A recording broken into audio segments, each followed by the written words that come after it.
Bore da. One of the great characters in the Old Testament was, of course, Moses.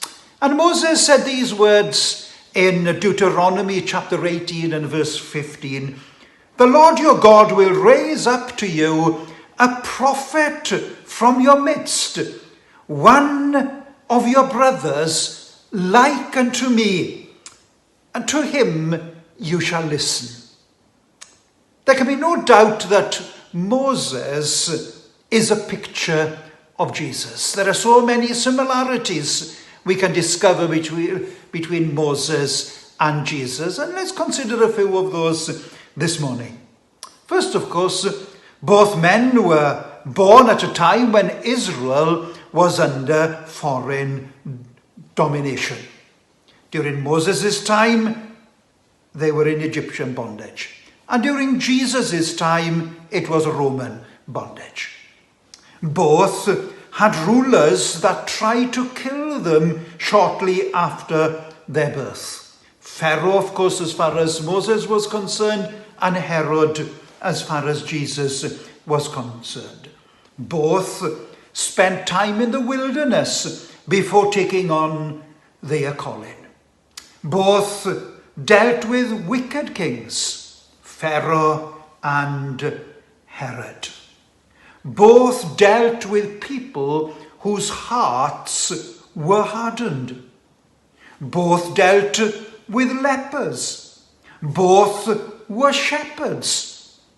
Moses looking after the flock of his father-in-law, and of course Jesus declared, I am the good shepherd. Both fasted for 40 days, both climbed mountains, Moses to receive the 10 Commandments, and Jesus to preach his great sermon, the Sermon on the Mount. Both were envied. Both had a connection with the law. Moses, humanly speaking, wrote the law. Jesus Christ, of course, fulfilled the law. Both of them kept the Passover. Both sang. We read of the song of Moses in Exodus, I think it's Exodus chapter 15. And then, of course, we read of Jesus after the Lord's Supper, that he sang a hymn. Both did miraculous things, and you know that from the story of Jesus, and the gospel is full of the miracles that Jesus did. And both too did miracles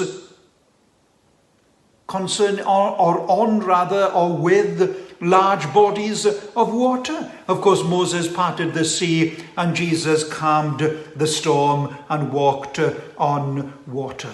Both fed hungry people in a wilderness. Both provided water for thirsty people. Moses water from the rock, and Jesus told the woman at the well, of course, that he that drinks of the water that he gives, that water shall be in him a well springing up to everlasting life.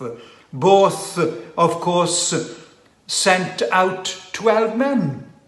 12 spies, and of course the 12 disciples to preach the wonderful gospel of our glorious Lord Jesus Christ. Both were prophets, both were priests, both were king, both were judges, both told wicked men to depart, and both met together on the Mount of Transfiguration.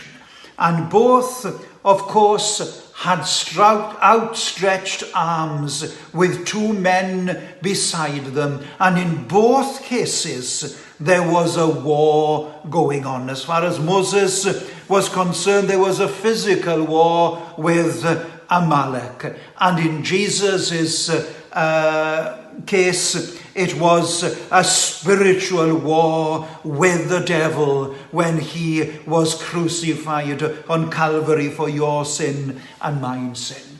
Both had men and women weep for them after they died. Both died, but did not stay in their burial place. Both were subject to controversies concerning their dead body. is. Yes, so much similarity. And yet we have to confess this morning that Jesus outshines Moses. You see, Moses had a beginning. Jesus is eternal, the Alpha and Omega, the beginning and the end. Moses was prone to sin, prone to failures, and had his faults, whereas Jesus is sinless, holy, pure, exalted above the heavens. Moses came bringing the law. Jesus Christ came to fulfill the law and bring us into an age of grace and of truth. Jesus is far greater than Moses. You see, Moses was just a man like you and I, but Jesus was the God-man. And it is only of Jesus that we can say, no mortal can with him compare among the sons of men. Fairer is he than all the fair that fills the heavenly train. Yes, thank God for Moses, but Jesus by far surpasses Moses, the great servant of God. God bless you.